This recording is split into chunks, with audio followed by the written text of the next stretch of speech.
Ce soir, à la revanche des Nerds, version 7.59. L'arrivée du taxi publicitaire. C'est l'arrivée du taxi techno dans les rues de Montréal, comme nous l'explique notre honorable chef de bureau, Jean Fournier. En entrant dans un taxi, mis à part la musique colorée et l'odeur culturelle, il y a une autre chose qui frappe, c'est la fiabilité douteuse des informations touristiques. Ceci pourrait changer à compter de 2006, puisqu'une compagnie équipera des taxis avec une panoplie d'outils techno, branchés, cool. À l'intérieur du véhicule, on a développé un module qui est placé derrière l'appui-tête du côté passager. Donc, il y a deux écrans au cristaux liquides. Il y en a un de format 16:9 dans la partie inférieure de l'écran. Celui-là fait rouler des publicités audio-vidéo, un peu similaires comme à la télévision. À seulement 1,70 $, passager. Dans la partie supérieure du module, il y a un deuxième écran et le consommateur peut aller chercher une information et la visualiser à l'écran. Donc, par exemple, quelqu'un débarque à la gare centrale et puis voudra avoir de l'information sur un hôtel. Comment est-ce qu'il s'y prend? Lorsque le client s'assoit sur la banquette arrière, il y a un détecteur de mouvement qui fait démarrer le contenu audio. D'abord et avant tout, on choisit une langue d'interprétation. À titre d'exemple, on choisit le français. Par la suite, on recherche à l'aide soit d'un moteur de recherche par catégorie ou alphabétique. Et il y a un clavier virtuel qui apparaît à l'écran.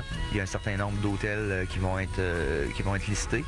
Et j'en choisis un. La page de l'annonceur avec les informations de cet hôtel-là apparaît à l'écran. Par la suite, si je souhaite, je peux contacter grâce au cellulaire intégré.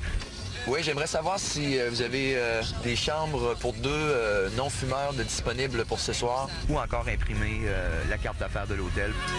Il y a des annonceurs nationaux, il y a des annonceurs locaux, le coiffeur, la coiffeuse du coin de la rue, le resto, l'hôtel, et aussi tout l'événementiel. Donc, qu'est-ce qui se passe à Montréal cette semaine? De gens qui veulent annoncer sur le système, on a beaucoup de gens qui veulent voir le système être installé dans leur véhicule et on est prêt à le faire. L'idée a au moins le mérite de rendre les taxis plus visibles, puisqu'avouons-le, les chauffeurs ne savent pas toujours comment utiliser leur clignotant. Reste à voir si ce mariage entre publicité et information tiendra la route. Ici Jean Fournier pour la revanche des Nerds, fier de son choix de mots à Montréal.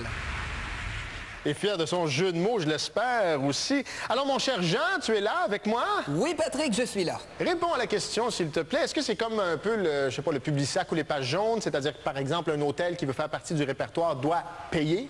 Oui, exactement. Tous les gens qui vont faire partie de la banque de données vont avoir payé, sauf peut-être un petit 30 % qui est plus d'informations générales touristiques. Et nous, est-ce qu'on doit payer si on utilise le service cellulaire, là? Non, ça c'est gratuit, mais bien sûr, on peut seulement appeler aux endroits qui font partie du répertoire. Bon, alors moi, mettons, je sais pas, j'embarque dans un taxi comme ça, je considère que c'est du harcèlement publicitaire et je veux fermer la dite chose. Est-ce que c'est possible de fermer l'appareil? On peut pas fermer l'image, mais il y a un petit, justement, de volume qu'on peut faire, donc on peut couper le son, mais pas l'image. OK.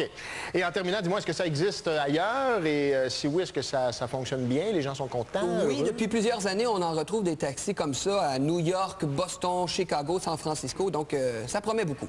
Merci beaucoup, Jean. Plaisir. Merci.